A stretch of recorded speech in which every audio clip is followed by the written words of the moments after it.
अगर भक्त का प्रेम सच्चा हो तो भगवान उसके लिए नंगे पांव दौड़ आते हैं।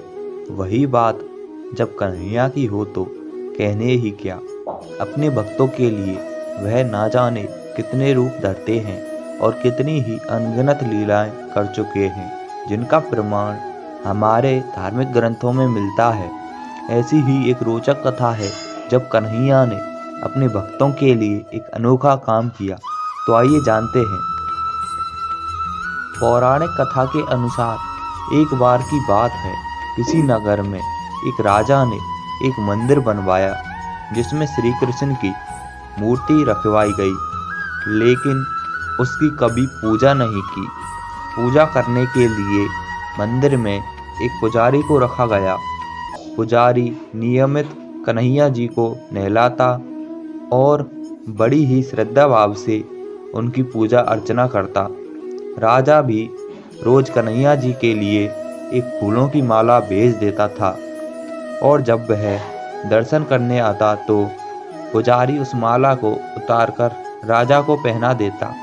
ऐसा करते करते पुजारी की भी उम्र बीत चुकी थी।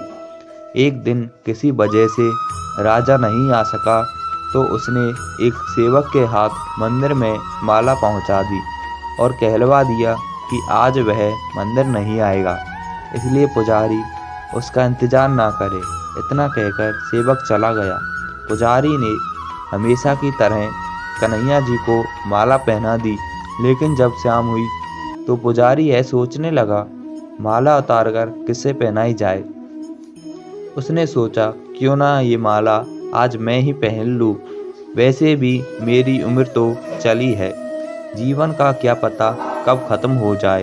इतना सोचकर पुजारी ने माला उतारकर अपने गले में डाल ली, लेकिन इतने में ही सेवक आ गया और उसने बताया कि राजा की सवारी मंदिर में पहुंचने वाली है। राजा की सवारी आने की बात जब पुजारी ने सुनी तो वह डर गया।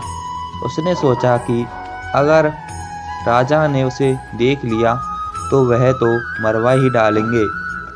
आनन फानन में पुजारी ने माला उतारकर वापस कन्हैया जी को पहना दी।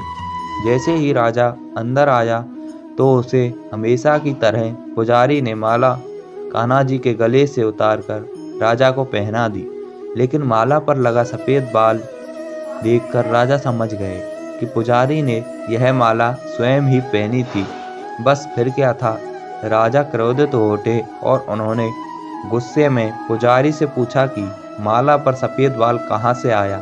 तब राजा की बात सुनकर पुजारी डर गया और बोल पड़े कि ये तो कन्हैया जी का है।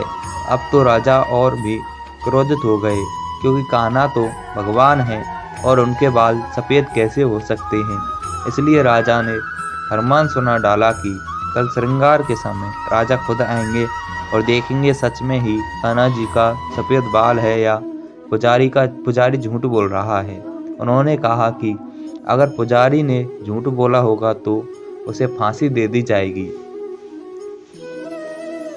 राजा का फरमान सुनकर पुजारी का बुरा हाल हो गया। उसने सोचा, अब क्या करें, कहाँ जाएं, अब तो उसका मरना तय है।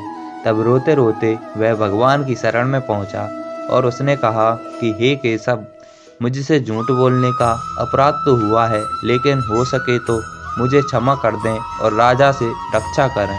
पुजारी ने कहा कि हे माधव, आपकी सेवा करते करते मैं वृद्ध हो चुका हूँ, अब आप मुझे माफ़ कर दीजिए, ऐसी गलती दोबारा नहीं होगी। यही कहते कहते पुजारी की ना जाने कब आँख लग गई और उसकी आँख तब खुली जब सुबह हो चुकी थी। उधर सुबह होते ही राजा भी आ गया और कहने लगा, आज कान्हा जी का श्रृंगार वह खुद करेगा। ऐसा कहकर जैसे ही राजा ने कान्हा जी का मुकुट उतारा तो उसने देखा कि श्री कृष्ण तो सारे बाल सफ़ेद हैं, लेकिन राजा को फिर भी यकीन नहीं हुआ। उसे लगा कि फांसी के डर से पुजारी ने ही बालों का रंग सफ़ेद कर दिया है। राजा ने सोचा कि क्यों ना कन्हैया जी का एक बाल तोड़कर देखा जाए। इसके बाद राजा ने कान्हा जी का एक बाल तोड़ लिया लेकिन जैसे ही बाल टूटा, कन्हैया जी के सिर से खून की धारा बहने लगी। यह देखकर राजा भगवान के चरणों में गिरकर माफी मांगने लगा।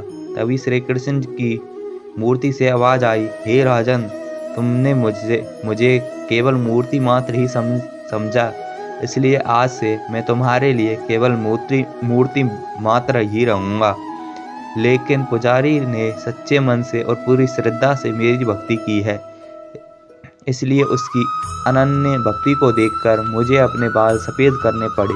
कन्हैया जी ने कहा कि भक्ति में कभी भी संशय नहीं होना चाहिए और सच्चे भक्त की लाज तो मैं कभी जाने नहीं देता।